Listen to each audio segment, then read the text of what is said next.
யோக மருத்துவம் நீயாதல் நிலை. யோக மருத்துவத்தில் அட்டமா யோகம் மனிதன் தன்னை அறிந்து கொள்ளும் அறிவியலாக சொல்லப்படுகிறது.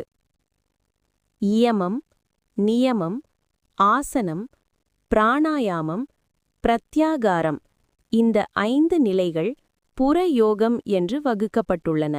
ஏனெனில் இவை மனிதனின் உடலை, மூச்சை, புலன்களை, சுற்றுப்புற வாழ்க்கையை அமைதியாகவும் சமமாகவும் மாற்றுகின்றன. இந்த சமநிலை வந்த பிறகே உள்யோகம் ஆரம்பிக்கிறது. அது நான் யார் என்பதை நீங்களே அறிந்து கொள்ளும் உள்பயணம்.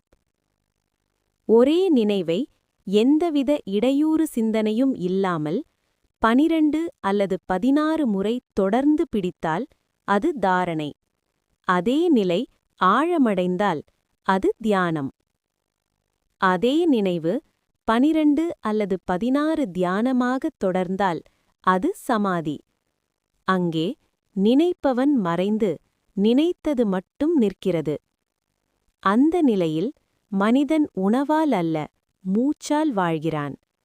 நீ நினைத்தது மனிதனாகவும் இருக்கலாம், பறவையாகவும், விலங்காகவும், ஒரு பொருளாகவும் இருக்கலாம்.